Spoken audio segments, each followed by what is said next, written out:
Welcome into the Action Network podcast. We are presented by FanDuel, your NFL Week 11 Best Bets episode. I am your host, Brendan Glasheen, joined by Brandon Anderson, Jill Gallant, Luke Swain, otherwise known as Vegas Refund, the normal crew. Each of those guys are going to go through their three favorite bets for the upcoming Sunday, Monday slate. As a reminder, you can find all of our picks from the show over in the Action Network app. You can follow Action Network NFL Picks. You'll also find Stuckey and Raybon's Sunday six-pack picks, as well as the best bets. Fellas, great week last week, 6-3. So not great, but good. Definitely good. We're doing well the last couple of weeks. 52, 36-2 record for the season. As a reminder, you can find Jill Gallant on Sundays during the season at 10:30 a.m. Eastern on the Action app. Also on YouTube and Twitter, going through the touchdown show. And good to have Luke and Brandon here as well. Fellas, before we get into week 11, just to set things up, 4 teams on the bye: Dolphins, Seahawks, Buccaneers, and Jags. Hey, Seahawks and Bucks, they played in London. We want a bye week. That's a good idea based on how other teams have looked this year after a game overseas like Germany or London and how they've looked the following week. Underdogs keep rolling, 57% hit rate. We have 3 more teams that are playing as a 7-point favorite or more: Ravens, Bills, and Niners. Those teams this year, just 11-22 against the spread. That's the least profitable start for touchdown favorites in 2 decades. And the under train continues to ride peacefully, 58% hit rate. If you were a $100 bettor, you bet $100 on each under, you'd be up close to $1,900. The best start for unders since 1991 through the first 10 games of the season. Let's describe the Week 11 betting card in one sentence, and then we'll get into the picks. Brandon, you first. Yeah, back to what we've been saying. You're the underdog. I've given this stat out. Underdogs of between 3 and 10 points. Now 48-26 against the spread. 65% cover rate, 24% ROI on the money line. Depending on the lines you're looking at right now, I see 11 of 14 games falling into that range this week. Wow. Jill, what do you have for us? Maybe not a sentence, but definitely 2 words, and I would call it amateur meteorologist. Like, I feel like I've had such conflicting reports on what I've read about what the snow is going to be for Buffalo versus Cleveland. If it's Snowvember or if it's going to be cleared out by Sunday, they'll be able to play. Are they actually moving from Buffalo to play? So again, you may have to wait right up until Sunday morning before you actually know where and when that game is going to be played. There's actually, and they're calling it thunder snow. That's what I've been reading in some of these reports. There's actually consideration, real quick, there's consideration of moving the game? Yeah, it's to Detroit, which would be hilarious because if they move it to Detroit, the Lions are in New York right now, having to travel home for Thursday, where the Bills would already be there. Yeah, leave it to the Lions to get a road Thanksgiving disadvantage. Wow, I totally forgot they play each other next week to kick off the Thanksgiving slate. Great point. Luke, what's your thought for Week 11? Yeah, it's just the underdog trend and to see if regression is going to kick in. We had a bunch of elite teams lose last week. I'm really interested to see if they are going to bounce back or let down. Okay. And road dogs have been good this year, 52, 38-1, specifically against the spread.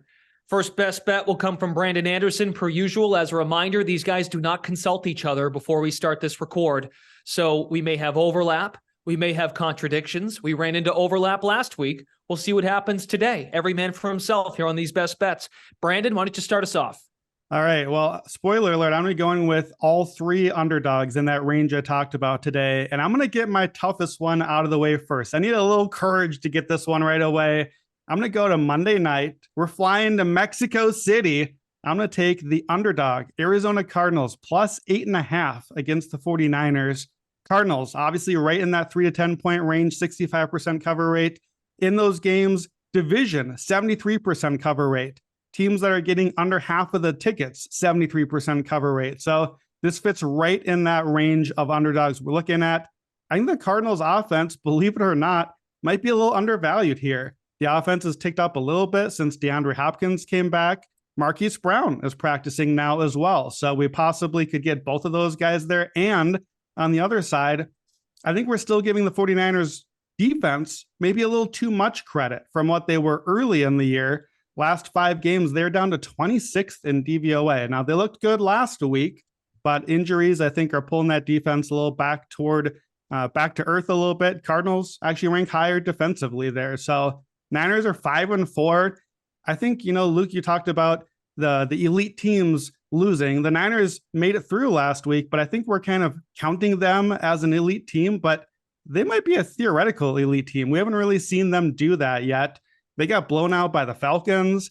They lost to Denver. They lost to Chicago. Not the good version of Chicago that might exist now. The one way back at the beginning. There's another whatever that was in week 1 weather-wise. So I like Arizona here. And then, whenever we do an Arizona game, we got to do my Cliff Kingsbury trends. So you guys know which one I'm going with this time. Cliff Kingsbury, when he is an underdog against a coach that has not won the Super Bowl. We're back, baby. 13-1-1 against the spread in that spot. Now, it used to be undefeated. Didn't cover against my Minnesota Vikings this year, but 10.1 points per game cover, 13-1-1. And Kingsbury is an underdog away from home, which this one counts as. I'm counting the neutral here. 16-4-2 against the spread. 80%, has won 9 of the last 10 outright. And by the way, just straight up against Shanahan has gone well. Kingsbury is 3-0-1 ATS against Shanahan. Shanahan is a favorite, never great. Jimmy Garoppolo as more than a touchdown favorite, 1-6-1 against the spread a lifetime. So I like the spot here, and I like the number. 8.5 is clearly a 2-score thing, even with the 2-point conversions now. And then I'll get out ahead of the one last question here. Well, what about the quarterback? Kyler Murray, Colt McCoy, who's it going to be? So I tested this out a little bit. In my head, I was thinking, I feel like Shanahan kind of blows some of these games against backup quarterbacks. So I went back through the history. No science on this. I think I got the number right here. As far as I can tell, Shanahan against a backup quarterback, 3-6 against the spread lifetime. Last 2 seasons has lost outright all 3 such opportunities, including Colt McCoy last year as the Cardinals backup. Colt is 3-1 ATS as the backup. I think the line inflation here is giving us some value because of the unknown at quarterback. So I'll take it now. I'll take the risk. Cardinals plus 8.5. Might even sprinkle the money line. You never know with these international games. Let's get wild. Okay. Luke, you have thoughts on that? Yeah, and for me, and I almost prefer McCoy, to be honest, and it does feel like a 50-50 coin flip between the two, where you can't talk about 2 more different types of quarterbacks in terms of Shannon and having to prepare for both of them. Where if they're already let's just say they're assuming McCoy's in, where they're baking that into the line right now, where if Kyler's out, I'm going to assume it's going to move even more, which is just even more value that you might get fake value that they're just baiting people into taking, which I prefer McCoy. They're totally different. Yeah, I love this one. Kyle Murray said Wednesday. McCoy is getting the ball. McCoy's getting the ball out fast, and kind of, to me, it's a bit of a Geno Smith thing where they're actually running the offense there rather than doing the Russell Wilson, Kyler Murray save us offense. So I agree with that, but I'll draw the line there. I'll stop at the real McCoys. No Trace McSorley. If we go to 3rd string quarterback, I'm out. I'm getting my money and running. Well, Kyler is quoted from yesterday, I feel good, and he feels his hamstring feels a lot better, but still unsure about his status for the weekend. Okay, moving right along. Jill, you're going to another trendy situation. Yeah, I mean, I've bet on the Patriots now 3 of the last 4 pods. I think they were on bye one of the weeks, so I didn't bet on them. But if it's going to be a weekly occurrence, by last week, yeah, if they're going to keep giving me the Patriots as a short fave, I'm going to take it. The Patriots were on the road facing the Jets as 3-point favorites. Now we're returning home back to Foxborough, and they're only 3.5-point favorites. It makes no sense to me. And there are so many trends that point to a Patriots win in this matchup. For example, 13 straight wins against this team. 9 of those by double digits. They were leading by 12 against this team just a few weeks ago, and they gave up a garbage touchdown, so they only won by 5. Oh, but still covered. And Patriots are top 5 in sacks and interceptions. interceptions being the key thing here, because when Zach Wilson was playing against them, we joked about it, that he was basically playing a weird version of pop-up 500 to the Patriots secondary. So I think that's going to bode well for the Patriots. Their specialty obviously is running the ball. The Jets are bottom 3 in touchdowns allowed by running backs. Also, another trend from Evan Abrams, who writes the weekly betting primer for Action Network, when the total is at 40 or lower, Belichick is 32-10-1 against the spread over the last 20 years. That's a 77% cover rate. And I feel like just because the Jets upset the Bills, I don't think it's worth it that they should be giving up like less than 6. I feel like the spread should be Patriots, -6, around that range. And 3 of the 5 wins that Zach Wilson has gotten this year against backup quarterbacks, and now you're going against Mac Jones and on this road. To me, guys, again, if Mac Jones doesn't turn the ball over, I have no idea how the Jets will cover this game. Okay, so you're saying if Bailey Zappi was playing, you'd feel better about the Jets. I think I would probably have if Bailey Zappi was playing, the spread be -9.5 Patriots, if we're putting it real here. So wow. This one does feel like it's coming down. So which for me, it's like 3 or nothing. And I totally get it's 3.5 as we're recording right now. But Zach Wilson's thrown 7 interceptions against Bill Belichick in 3 games that he played, where the last game, the Jets probably should have won by 10 plus. But Zach Wilson just turned it over, where last year, his first game against the Patriots in New York, he had 3 interceptions. Then he went to then he went to New England and threw 0, which trends. But it's 3 or nothing for me. And which you would just have to go with the Patriots at this point. So if you're betting this pick, I would probably wait a little. It's probably going to come down to 3. 13 straight wins for New England against the Jets. Remember, Zach Wilson said back in week 8, we'll see those guys again with his bandana on. So he's motivated. That's how he sounded a few weeks ago. Let's go to Luke for his first best bet. So my first one is going to be shut your eyes and take the Colts +7, where right now at FanDuel, it's 6.5. So I would wait because there are 7s available. But it would be 7 or pass probably for me. But this feels like a similar game to the Colts-Chiefs game, I think week 2 or week 3, where I know the Colts haven't been any better with Matt Ryan, but I refuse to believe that they're worse with him. And Jonathan Taylor got it going against the Raiders, which I know is the Raiders, this past Sunday. And you have an Eagles team that is down Dallas Goedert, A.J. Brown's questionable, and they've been basically a sieve versus the run. So if Jonathan Taylor can get it going, which is a question mark, this 7 is just too high, and weird things happen in Indianapolis.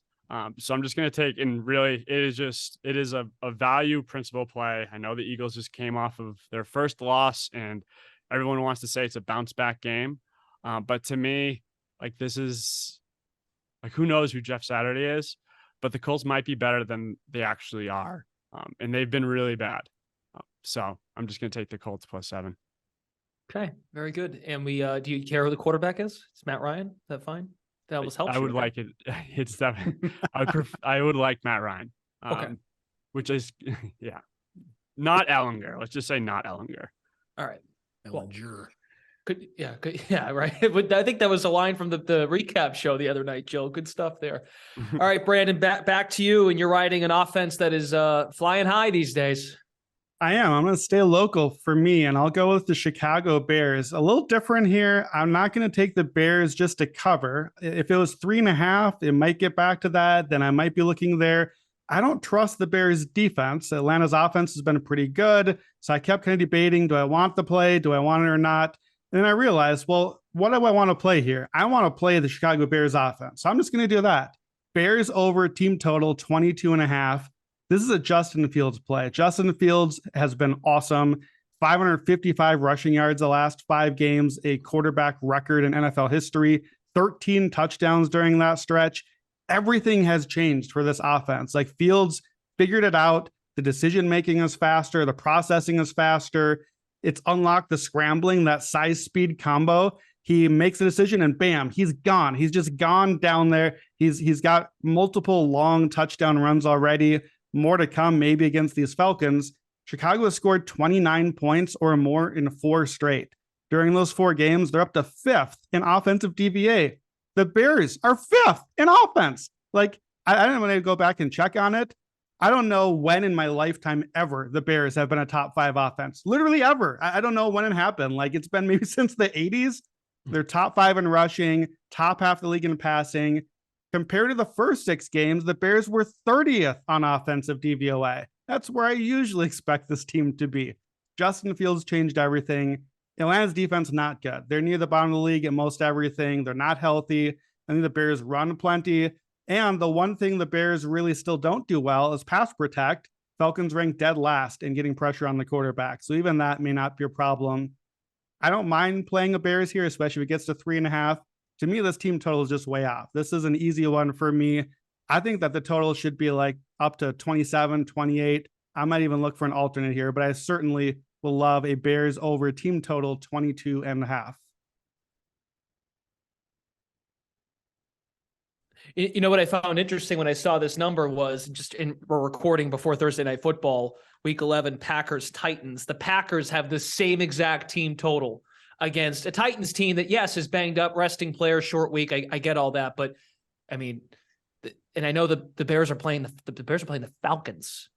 At least the Titans are a reputable product on the defensive side of the ball. So the fact that we're still not, and that's a respect for Aaron Rodgers. I get that. That's like a brand thing. But the fact that those are they have the same team totals going into this week based on how the Bears have trended, I agree. It doesn't make a whole lot of sense.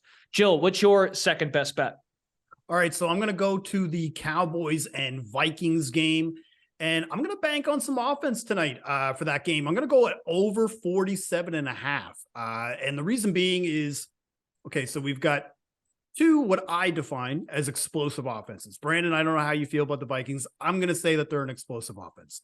But I expect them to at least put up 24 points each because the Vikings offense, man, in home games, London game aside, but been pretty sharp this year. No less than 23 points scored. They went over this total in every game. And part of why I love this bet is because, again, the Vikings defense still kind of struggling. Bottom 5 in passing yards allowed per game, middle of the pack stop in the run. And the Cowboys, like, it's not quite the Spider-Man meme, but they're kind of the same team in a way. Like, they kind of run up points quickly. But their quarterback will kind of keep opponents in games because they tend to turn it over.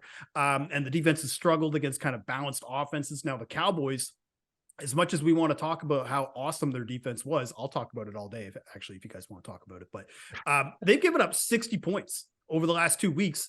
And to just put that in perspective, they only allowed 106 in the first 7 games of the year. So there's clearly something happening here where offensive coordinators are maybe finding the holes in this defense. So I thought that this total, when I saw this matchup, I thought the total was going to open over 50 or maybe 51.5. But when you're giving it to me at 47.5 with these types of offenses and these type of, I want to say, inept defenses, maybe, I'm going to take the over in that spot.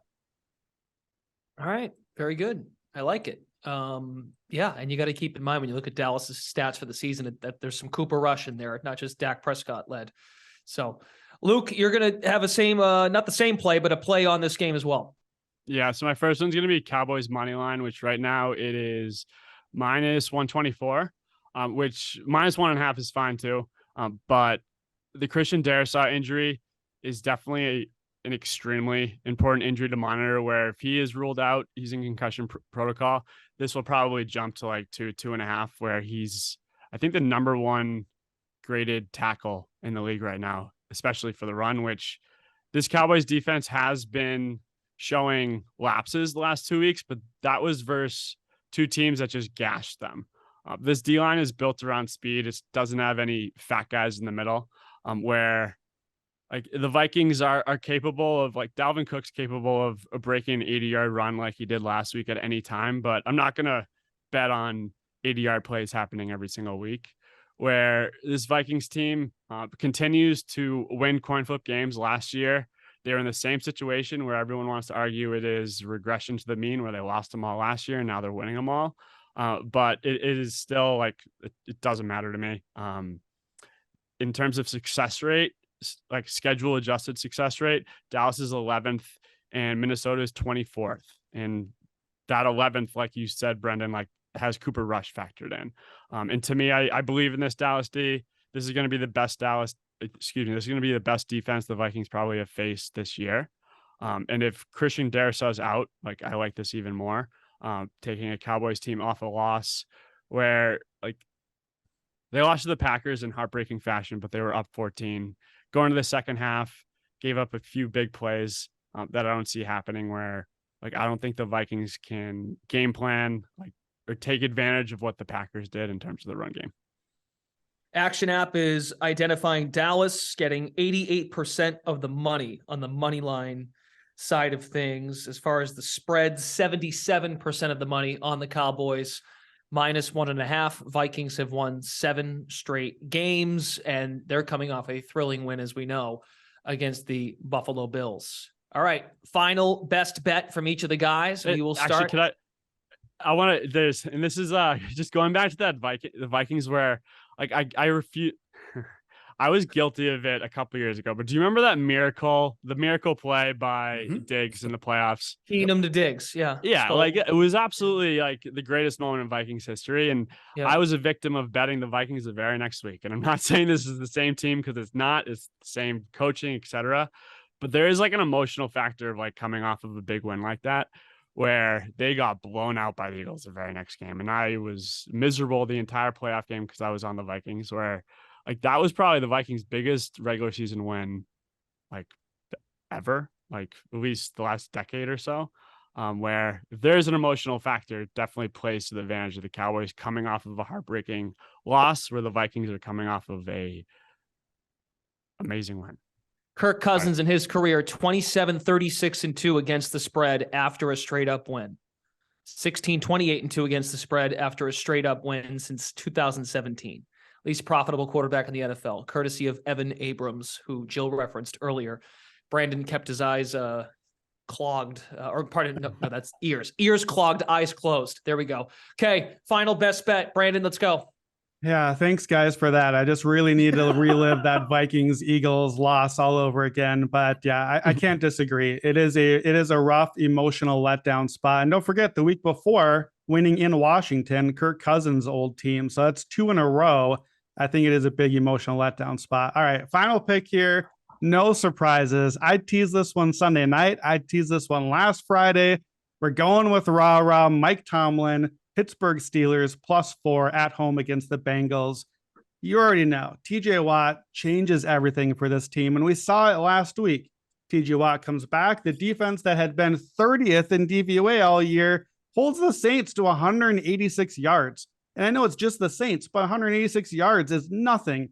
They are number 1 in sacks with TJ Watt in the field the last 5 years. They're top 5 or 10 defense when Watt is on the field. They've been bottom 3 without him. He is that important. Like, he is a most valuable player in the league, non-quarterback division type important. And we saw that last week. The secondary is getting healthy. DeMonte KZ is back. Levi Wallace is back.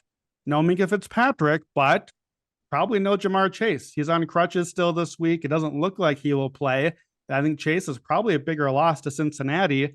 Bengals are only 20th in passing offense without Chase this year. So I like the Steelers D. I love the Steelers D. I think they're the best unit on the field.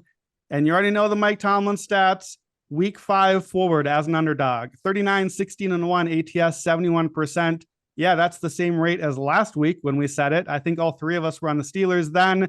They ended up not even being an underdog, but we won comfortably. That was a nice, easy one for us. As a 1-score underdog in that range, week 5 forward, 77% cover rate. Home underdog, 14-2-1, 88% covered, 9 in a row, 1 7 in a row. And week 5 forward as a division underdog, 19-3-1, 86% cover rate. They won 15 out of 23 straight up. Mike Tomlin against the Bengals, it is his most profitable ATS opponent.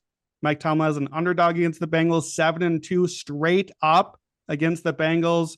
Give me Mike Tomlin at home. Give me TJ Watt at home as a 4-point dog. Hopefully, if you were listening earlier, hopefully you already got the +6 and we're just coasting at this point, but I will happily take the +4 Steelers all day. Remind us again, what did you get their live win total at? We're at 5.5 last week. So we already got our 3rd win. Let's get a 4th win here. Tell you what, I'll give you a little tease. Next Monday night, Steelers Colts. Give me Steelers again. Let's just blast this win total out of the water. Okay. Jeff Saturday back on his old network television station. So just keep that in mind. All right, Jill, what do you got? Final pick. Yeah, we're in an echo chamber today. I'm taking the Steelers +4 too. And I think it's going to probably be the most bet underdog of the week again. And I can't really argue it because of TJ Watt. I wanted to add to that point that Brandon was talking about with TJ Watt. So for reference, the Steelers have 16 sacks this season. 6 of those sacks were in week 1 against the Bengals. 7 sacks were in week 1 versus the Bengals. They had 6 sacks this past week against the Saints. So that means 13 of the 16 sacks this season have only been in 2 games where TJ Watt played. Rest of the year, they couldn't get pressure on the quarterback. So I think it's a pretty glaring stat to kind of consider here when we're looking at how these teams match up.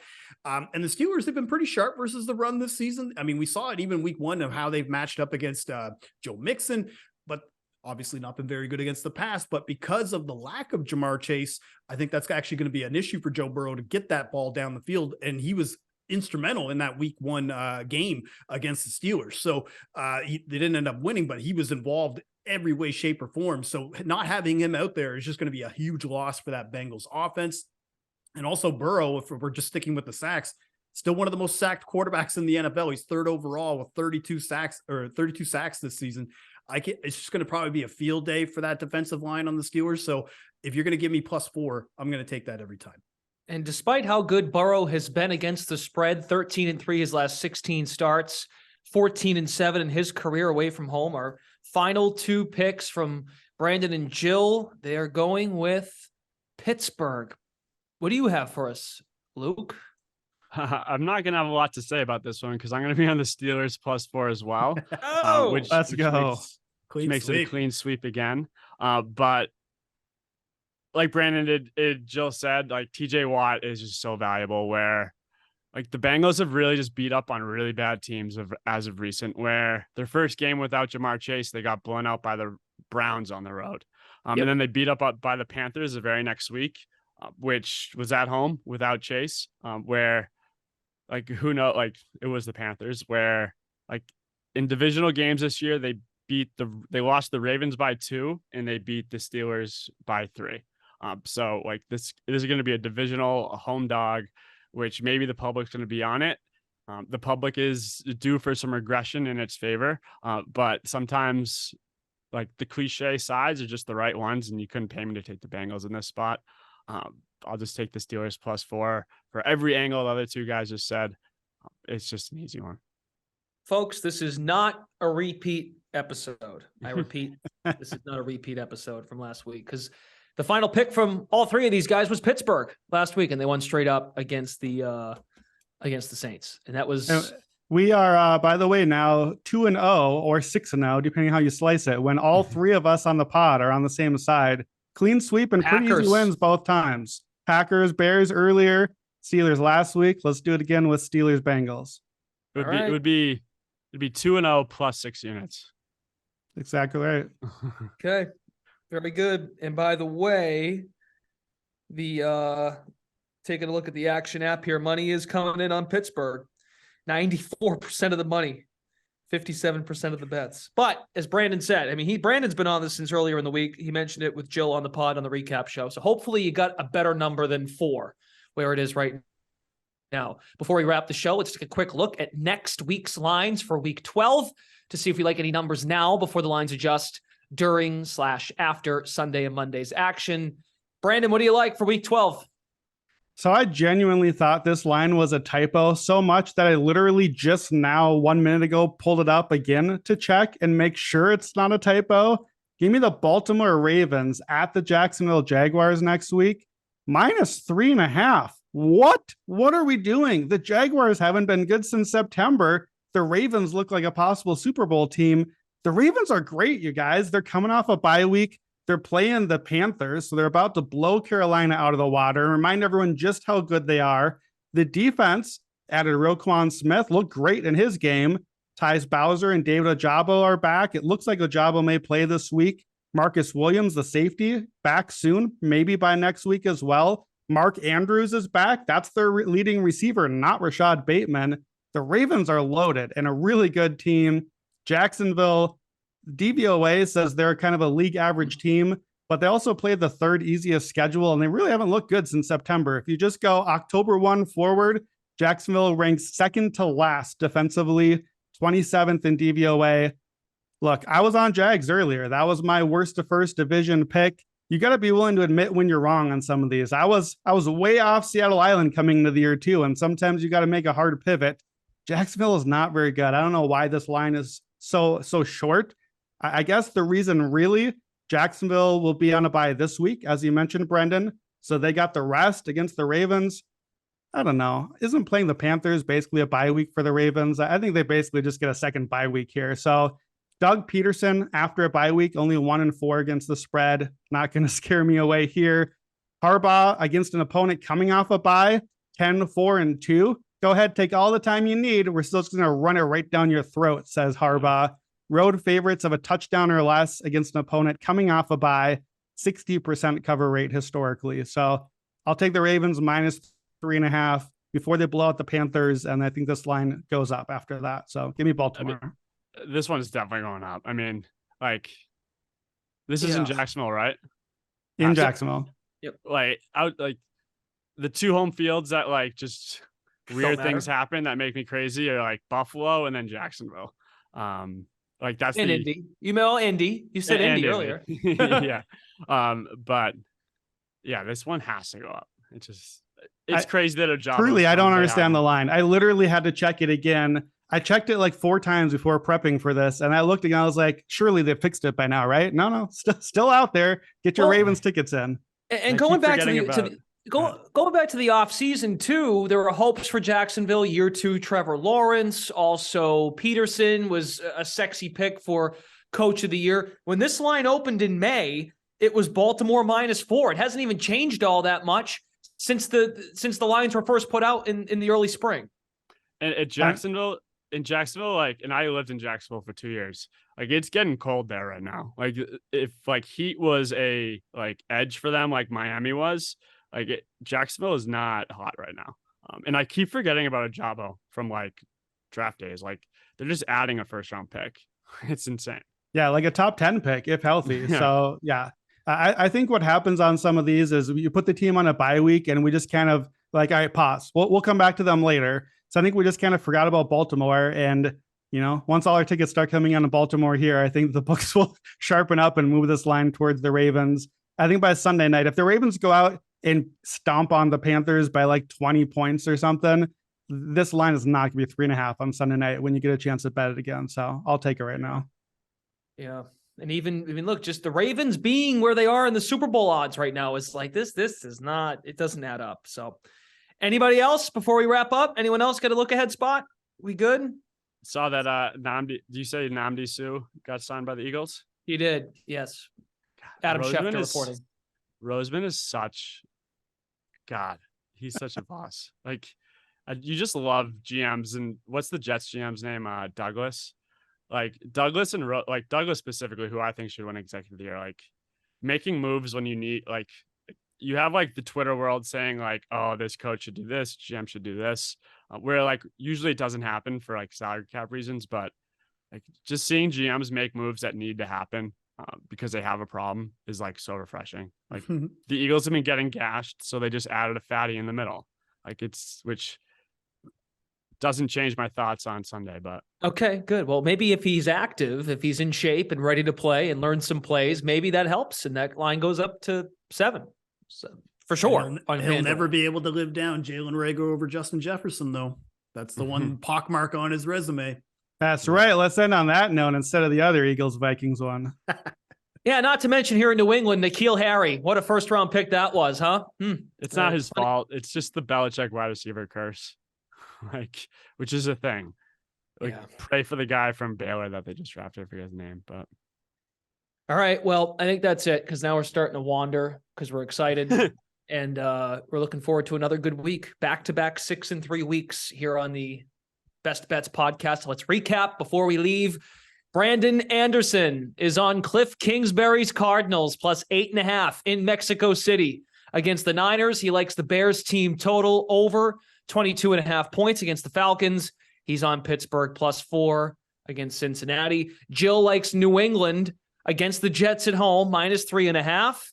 He has Dallas, Minnesota, over 47.5 points. Also on Pittsburgh. A reminder, this is not a repeat episode, I promise. And Luke Swain is on Indy +7 against the Eagles, Dallas money line against the Vikings, and also on the Steelers.